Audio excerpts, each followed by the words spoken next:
हरितालिका माता गौरी से संबंधित व्रत है। माता पार्वती जी सौभाग्य की देवी मानी जाती हैं। विवाहित महिलाओं के लिए बहुत महत्वपूर्ण व्रत है। परंपरा यह भी है कि दोपहर में भी पूजा होती है, रात्रि में भी पूजा होती है। बहुत सारी महिलाएं एकदम अर्धरात्रि में पूजा करती हैं। नमस्कार, आप लाइव स्टेज देख रहे हैं और मैं हूं आपके साथ रिया। आज हमारे साथ महावीर मंदिर के आचार्य भावनाथ झा जी मौजूद है। तो सबसे पहले तो आचार्य जी आपका बहुत बहुत स्वागत है। धन्यवाद, आपके दर्शकों का अभिवादन। और मैं आपसे जानना चाहूँगी कि हरितालिका तीज पास में है, ऐसे में जो औरतें हरितालिका तीज करती हैं उनके लिए क्या आप कहना चाहेंगे, और ख़ासकर हरितालिका तीज का महत्व क्या है? सब लोग जानना चाहते हैं। जो सुहागन औरतें हैं वो बड़े ही धूमधाम के साथ, बड़े ही चाव से अपनी पति की लंबी आयु के लिए ये व्रत करती हैं, तो इसका महत्व क्या है? हाँ, हरितालिका माता गौरी का से संबंधित व्रत है। माता पार्वती जी सौभाग्य की देवी मानी जाती हैं और हरितालिका के संबंध में ऐसी कथा है कि जब माता गौरी भगवान शंकर को पति के रूप में पाने के लिए तपस्या कर रही थी, तब गौरी को उनके माता पिता हिमालय और मेनका ने घर में बंद कर दिया। लेकिन वह अपनी आली माने सखी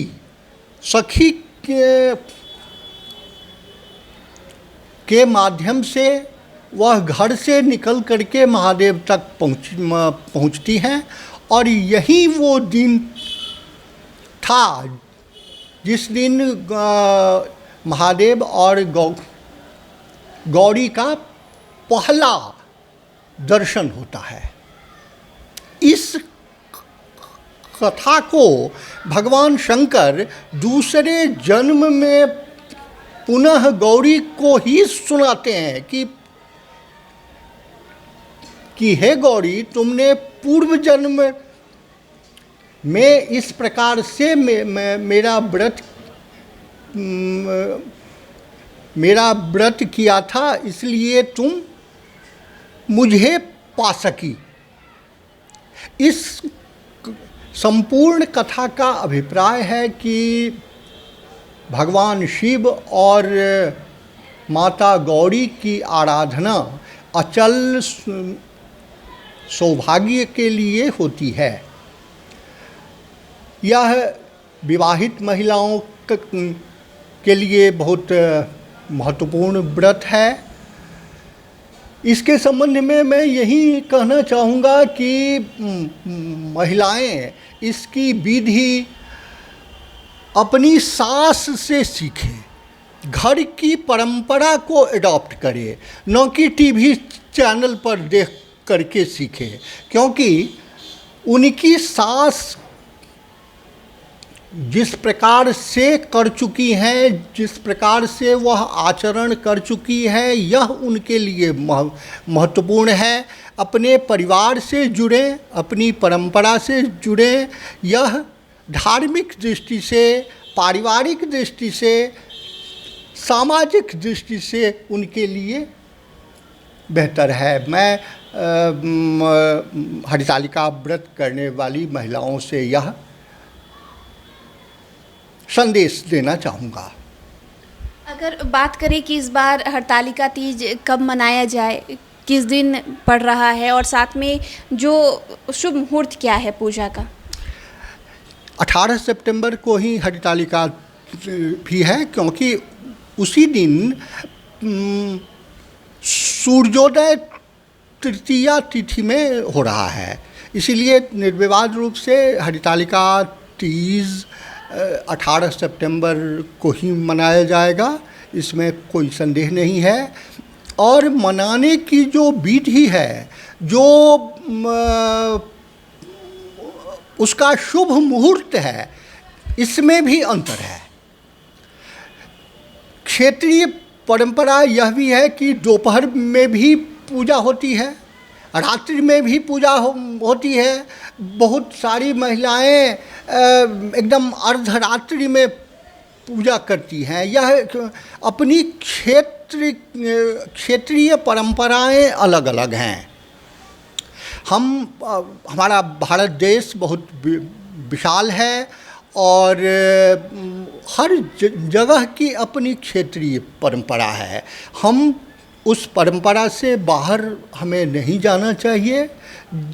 जहाँ लोग दोपहर में ही पूजा करते हों वहाँ दोपहर में करें, जहाँ अर्धरात्रि में पूजा की परंपरा है वहाँ अर्धरात्रि में करें। उनकी सास जो कर चुकी है उसका अनुसरण बहू करें, यह उनके लिए सबसे बड़ा धर्म है।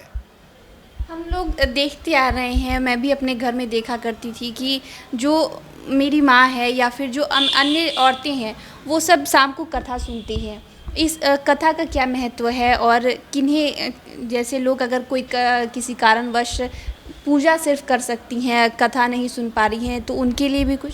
देखिए, कथा सुनने की जहाँ तक बात है, वह कथा लिखित रूप में कई जगह उपलब्ध है, बहुत सारी पुस्तकों में छपी हुई हैं। तो यदि हम वहाँ बैठ कर के कथा नहीं सुन पाते हैं तो हम डिजिटल माध्यम से भी सुन सकते हैं। हम पुस्तक अपने भी पढ़ सकते हैं। किसी तरह से उस कथा की भावना हमारे मन में होनी चाहिए। और मैंने जिस तरह से आपको बताया था कि भगवान शंकर से पार्वती ने पूछा कि हे महादेव, किस व्रत के करने से मैं आपको प्राप्त कर सकी हूँ, उस व्रत का विधान आप बतलाइए। तो इस पर भगवान शिव पूर्व जन्म का आख्यान सुनाते हैं। वही आख्यान हरितालिका व्रत कथा के रूप में आज सर्वत्र उपलब्ध है। उसका हिंदी में भी उपलब्ध है, अनेक क्षेत्रीय भाषाओं में भी उपलब्ध है।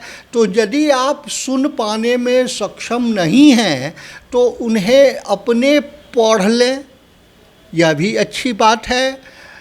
बल्कि सुनने से अच्छा है स्वयं पढ़ना।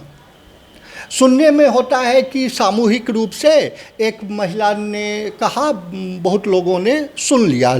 लेकिन यदि आप अकेली घर में पूजा कर रही हैं तो अपने भी पुस्तक देख करके आप पढ़ सकती हैं, वह महत्वपूर्ण होगा। तो आपने सुना दर्शकों, जो आचार्य जी ने बताया कि इस बार हरतालिका तीज कब पड़ रहा है, किस परंपरा से हम लोग इसको अपना सकते हैं, किस परंपरा से हम लोग इस व्रत को कर सकते हैं, पूजा की क्या विधि है, उन्होंने ये भी बताया। और तो इस विषय में आप क्या सोचते हैं हमें कमेंट कर ज़रूर बताएं। चैनल को सब्सक्राइब कर ले, फेसबुक पेज को लाइक कर ले। वीडियो देखने के लिए आपका शुक्रिया।